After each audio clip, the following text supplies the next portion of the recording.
You're listening to the Mike on the Right podcast.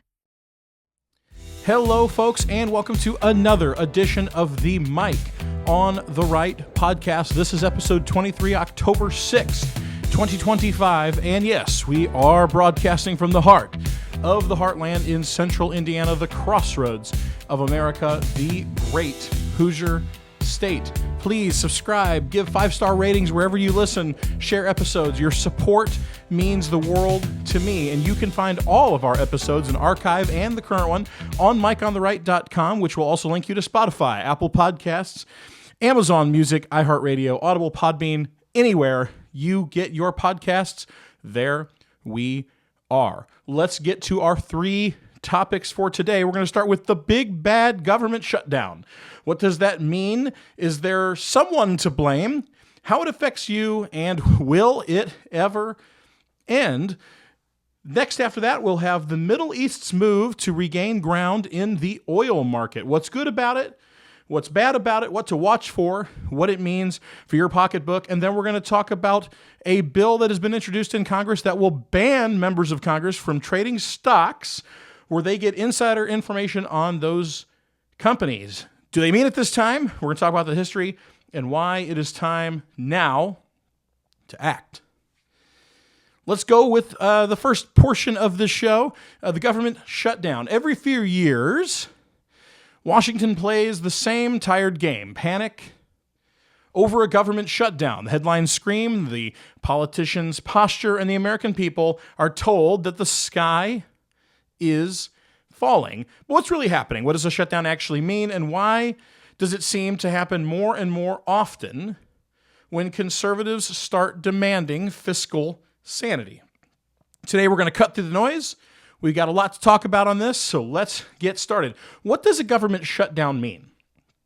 Because it surely doesn't mean that they're going to stop collecting your taxes, right? I think if the government is shut down, our taxes should stop being drawn.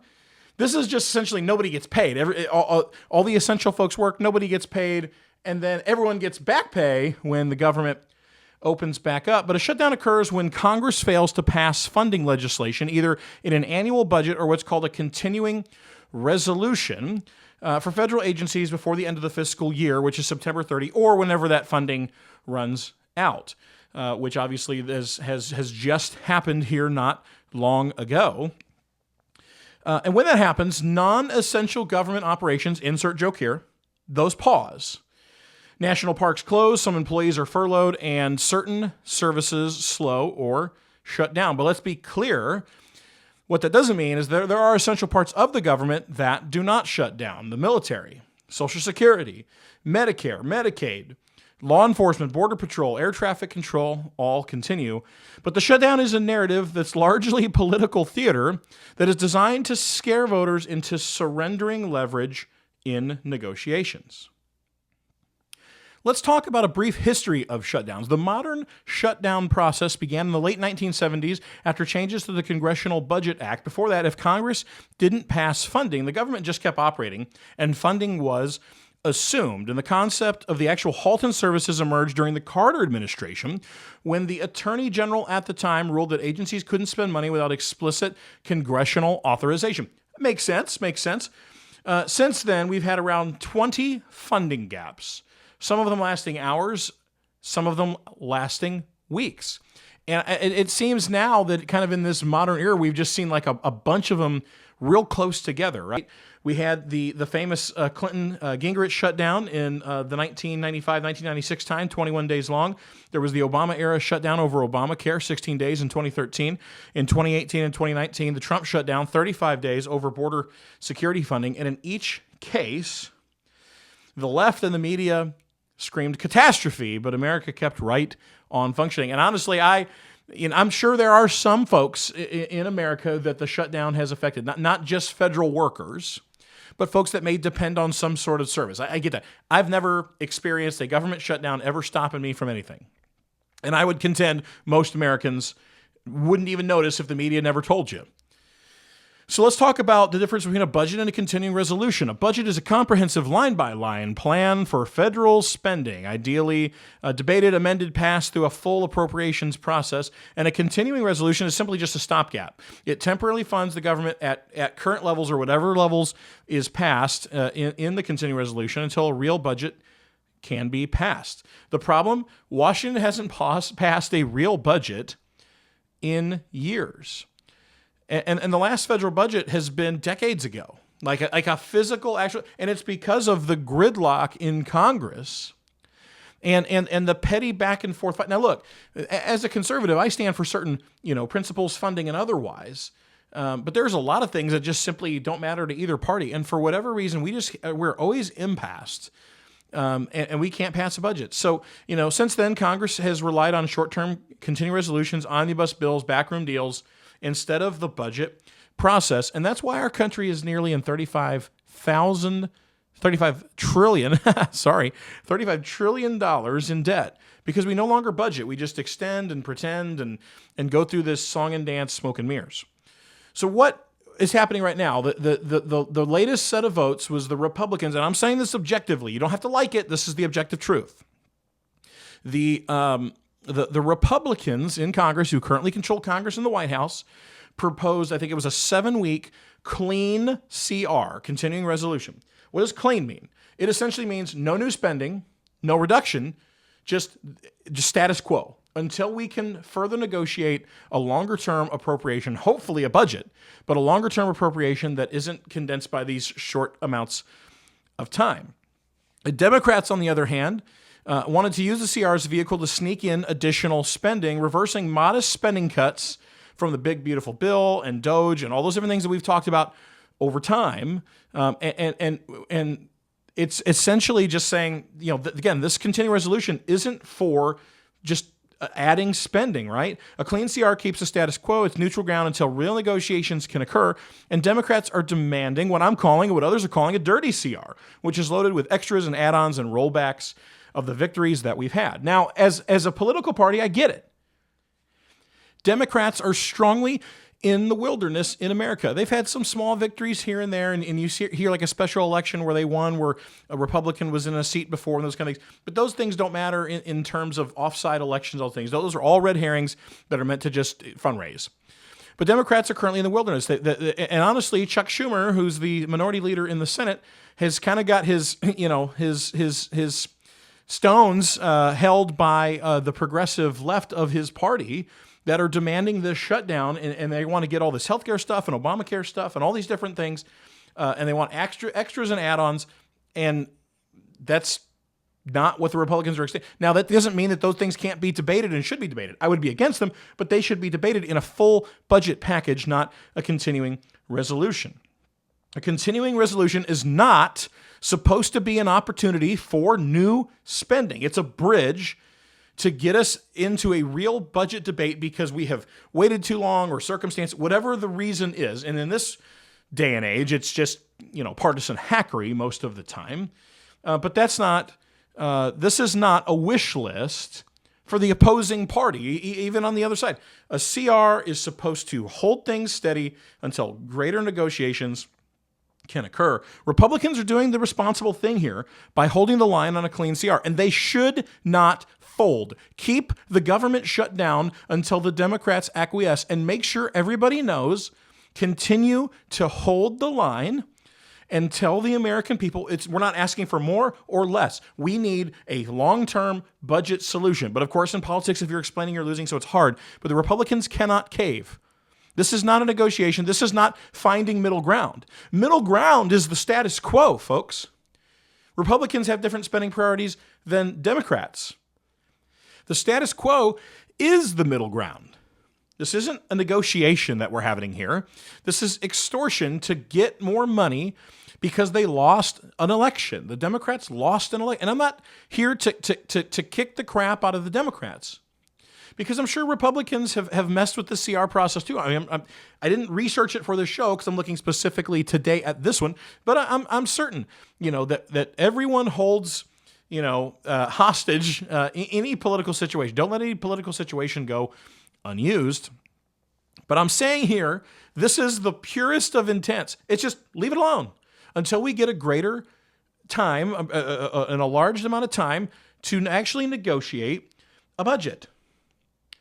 And so that's exactly what has to happen. So if you are a Democrat or a centrist or an independent, or you're not politically minded, you have to at least agree that based on the definition of a continuing resolution, that there should be no additional priorities. It's simply based on the definition, unless you want to change the definition, it's literally a stopgap to get to the greater debate on a long-term funding package.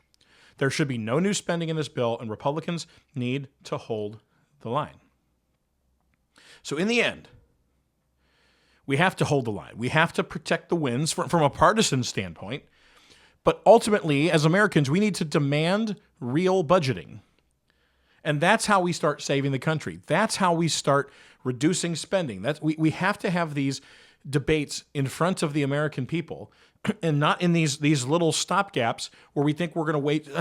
What is a 7-week victory? Let's say the Republicans fold and the Democrats do get additional spending priorities.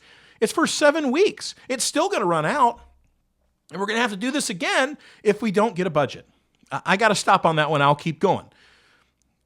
We have to hold the line. We need a clean CR, and we need a real budget. Let's move on to what's going on out in the Middle East with some announcements that have been made with OPEC on oil. Every few months, OPEC's always making headlines across the world, but this time it's not about cutting production.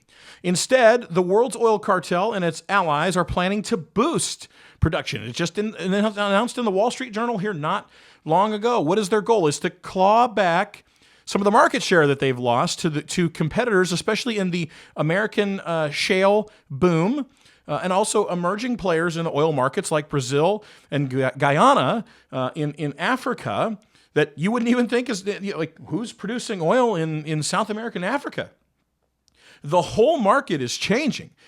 And it sounds good at first for OPEC, right? More supply can mean lower prices, and that's true because more supply, lower prices, greater competition, all important. But make no mistake, for OPEC, this is also a strategic move.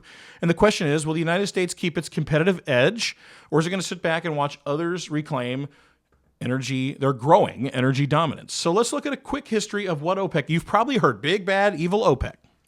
OPEC is the Organization of the Petroleum Exporting Countries. It was founded in the 60s by Iran and Iraq and Kuwait, Saudi Arabia, Venezuela, and their goal was simple: to control global oil prices by coordinating production among the member states. And for decades, OPEC held a massive sway over the global markets.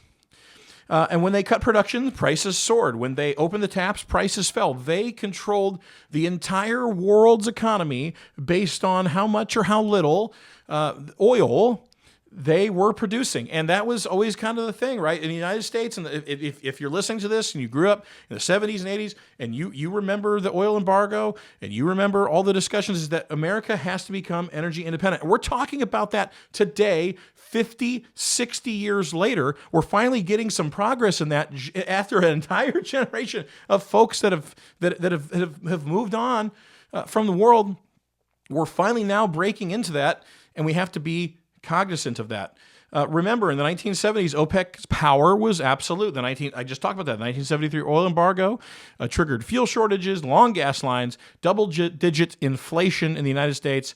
And it was a crisis that, again, many Americans still remember vividly. But over time, that game has changed. America has become a major player. But that battle, as I've talked in other episodes, is not over yet. For decades, the U.S. was dependent on foreign oil. And then came the shale revolution. Combination of hydraulic fracking, horizontal drilling, unlocking massive domestic reserves. And starting around 2008, U.S. output of oil began to skyrocket. And by 2018, America had surpassed both Saudi Arabia and Russia to become the world's largest oil producer. That transformed and reshaped the global energy market and the politics of it overnight. The U.S. gained leverage, OPEC lost market share, And it became much more of a mutual benefit to work together for the global economy and by healthy competition. And oil prices started to stabilize rather than around competition rather than cartel control and the whims and whatever is going on in the Middle East, the whims of what's going on in the Middle East. And so, again, like I talked about, the Wall Street Journal, I just read this not long ago, that OPEC and its allies, which are known as OPEC Plus, like Disney Plus, OPEC Plus, plan to increase their output after years of cuts that were designed to prop up prices. And the problem for them is that the world has adapted.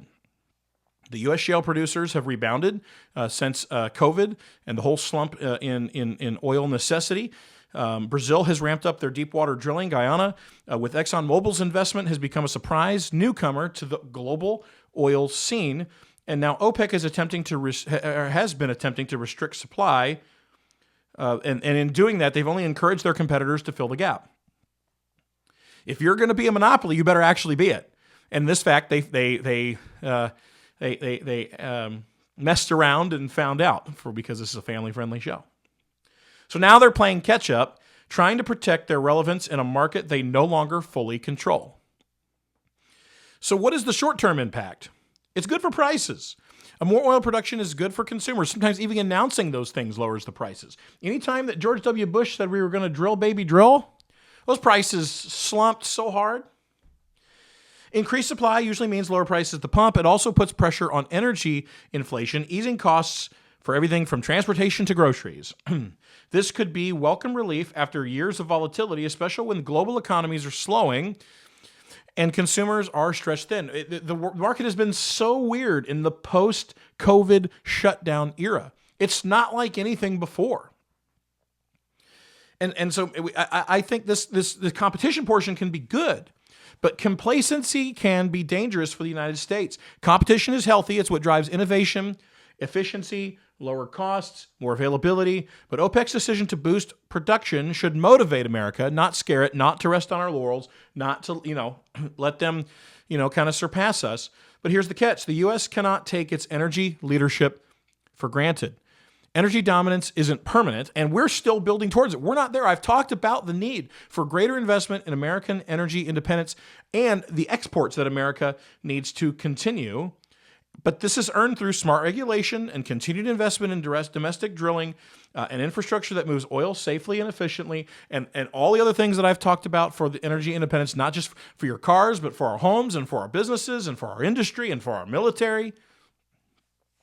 And the leadership that understands energy policy is a national security issue. And if we abandon our advantage today and the growing advantage, whether it's through overregulation or ESG mandates or anti-fossil fuel rhetoric, we risk ceding control back to the very countries we work to free ourselves from and who held us down in the 60s, 70s, and 80s, and by a whim controlled the market. We cannot have that anymore. When America produces energy, America controls its destiny, and it is a lead global player for the global energy market. When OPEC controls the energy, they control us. They've proven that we cannot trust them. The shale revolution gave us flexibility, an ability to ramp up or slow down production based on market demand, something that OPEC can't match without political friction between its members. Because remember that anything that's done by committee is often worthless. The U.S. must capitalize on that agility by staying pro-production, pro-infrastructure, pro-innovation, because make no mistake, while OPEC is boosting output for market share, their ultimate goal isn't competition, it's control and money. It's a chess game, not checkers.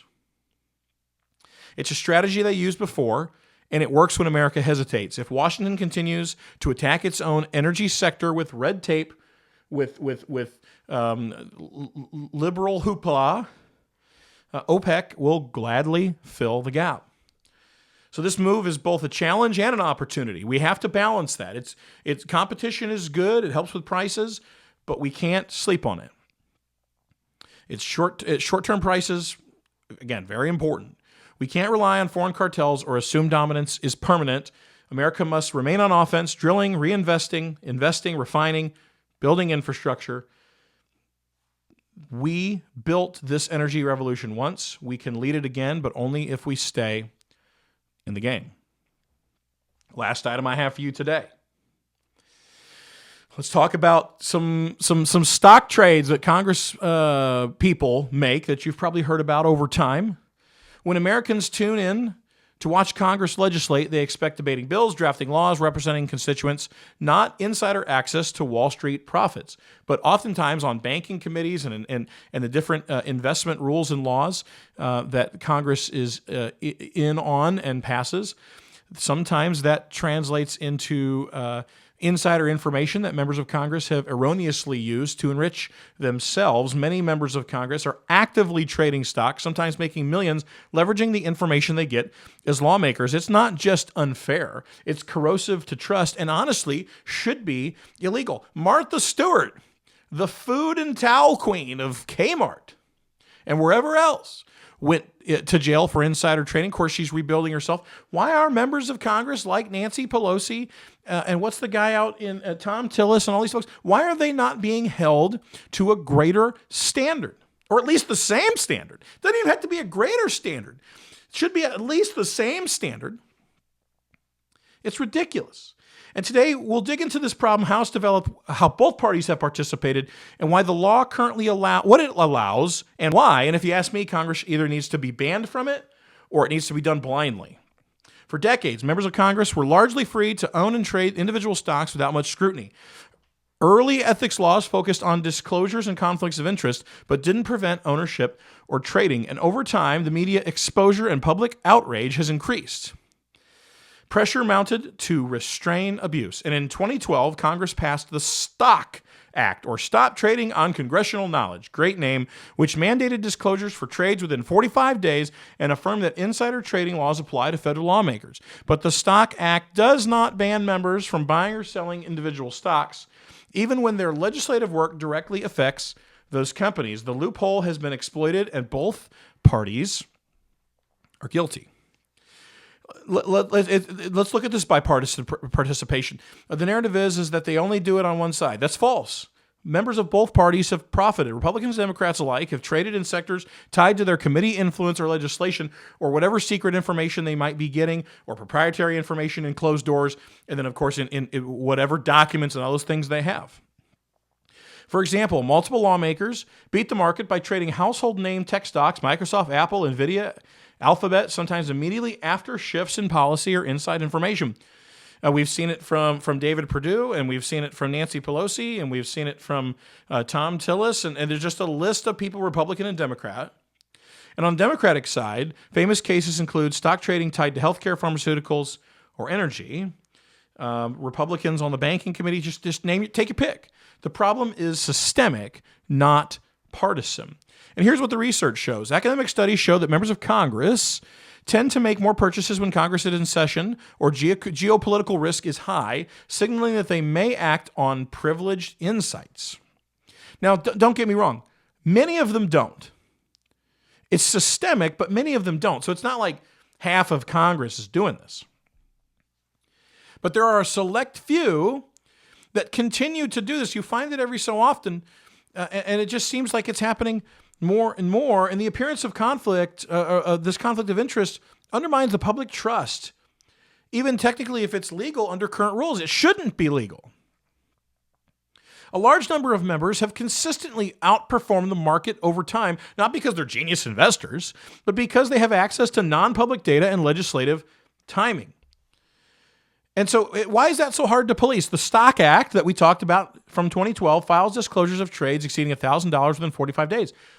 45 days? I mean, what use is that?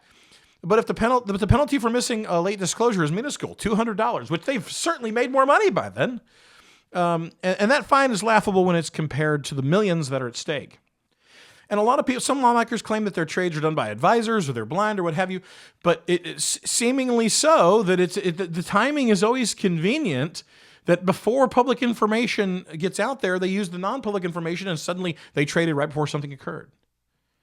Tools like capital trades, insider finance, they track and publicize these trades, but real enforcement is weak.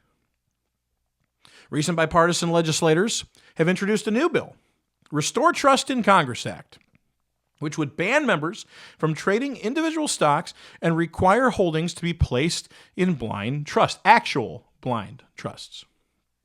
The Trust in Congress Act, H.R. 345, is a parallel proposal that prohibits stock trading by members while in office and requires qualified blind trusts. These bills reflect growing public demand, growing recognition that disclosure alone is insufficient. But passing the bill is still an uphill battle, especially when it's within Congress itself, when a certain group of people benefit from the bill not happening. It has to be banned. This is my perspective: banned or blinded. No middle ground. The core principle is you should not be allowed to legislate your own portfolio. I don't care what industry. I don't care what information. It doesn't matter. Whatever the bill needs to be, it either needs to ban it outright. If you're in Congress, you're not, everything you have just freezes. Or the system needs to be blind so that you don't control it. Your folks that you hire to do this keep things blind, and they continue to trade things for you without your intervention. It should be mandatory. And why does this matter? Because when voters see lawmakers enriching themselves through trades tied to legislation, cynicism grows, democracy erodes, and even if a lawmaker does nothing wrong, the appearance of corruption is damaging. If you're explaining, you're losing. Maintaining integrity in government demands reform beyond disclosure, and Congress refuses to police itself effectively, so it's time to legislate. So my final thought on this is no more insider roads to personal wealth. If you're in Congress, pass this bill today. Well, it's not today because Monday, if you're listening to this now, I'm recording this on a Sunday, pass it as soon as possible. It's time to regulate this through federal law and restore the trust in Congress when it comes to financial matters so that people aren't coming there. I'm not saying that people can't, I don't think that people shouldn't own stocks. What I'm saying is you should not be allowed to use non-public information to enrich yourself. It's been happening too much.